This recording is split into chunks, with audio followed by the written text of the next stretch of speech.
बाप रे, election commission इतना गिर जाएगा हम सोचे नहीं थे और आप भी नहीं सोचे होंगे। अभी ऐसे ऐसे पॉइंट बताने वाला हूं, ऐसे ऐसे वीडियो दिखाने वाला हूं जिसके बाद साफ साफ पता चल जाएगा कि इलेक्शन कमीशन का दाल काला नहीं, इलेक्शन कमीशन ही पूरा काला है। वोटों की चोरी हो रही है।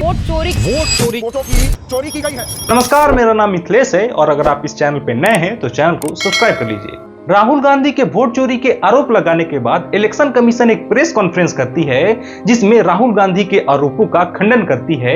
जैसे राहुल गांधी ने बोला था कि वोटर्स के फेक एड्रेसेस हैं, जैसे हाउस नंबर 0 है। इस पे election commissioner of India Gyanesh Kumar क्या बोलते हैं, ये सुनिए। किसी ने कहा कि साहब हाउस नंबर 0 है। कई लोगों के पास घर नहीं होता, लेकिन उसका नाम भी मतदाता सूची में होता है। और उसका पता क्या दिया जाता है? उसका पता वो जगह दी जाती है जहां वो व्यक्ति रात को सोने आता है, कई बार सड़क के किनारे, कई बार पुल के नीचे। ज्ञानेश कुमार बड़ा दुख के साथ बताएं कि जिन वोटर्स के पास घर नहीं है उनके हाउस नंबर पे 0 है।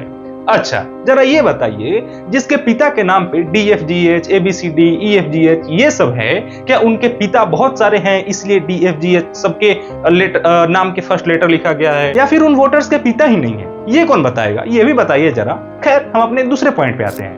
राहुल गांधी ने बोला था कि वोट चोरी हुआ है और हमें संदेह है election commission CCTV footage release करे। लेकिन इस पे ज्ञानेश कुमार क्या बोलते हैं, वो सुनिए। क्या अपनी माताओं, बहुओं, बेटियों सहित किसी भी मतदाता की CCTV वीडियो चुनाव आयोग को साझा करनी चाहिए क्या? अच्छा, बहन बेटियों का प्राइवेसी तब कहां चल जाता है जब सरकार नया इनकम टैक्स बिल लाती है जिसमें कहा जाता है कि आपके WhatsApp, Facebook, Instagram, Telegram, email, bank का एक्सेस ले सकती है और ट्रांसपेरेंसी के साथ देख भी सकती है कि अब कब, कहां, किससे, कैसे पैसों का बात किए, क्या बात किए, नहीं बात किए। तब कहां प्राइवेसी चल जाती है? और कहां किसी बहन बेटियों को आपत्ति हो गया कि मेरा वोटिंग वाला वीडियो आप रिलीज मत कीजिए।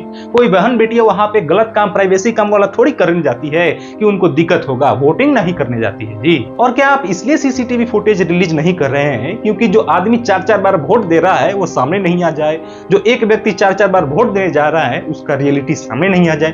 क्या इसलिए आप CCTV फुटेज देने से इनकार कर रहे हैं? खैर, अब हम अपने तीसरे पॉइंट पे आते हैं। राहुल गांधी वोट चोरी का एलिगेशन लगाते हैं, बोलते हैं कि फेक वोटर्स, फेक एड्रेस से वोट डाले हैं, जिसके पिता का नाम कुछ भी है, वो 4-4 बार वोट डाला है, उसका 4-4 वोटर ID है।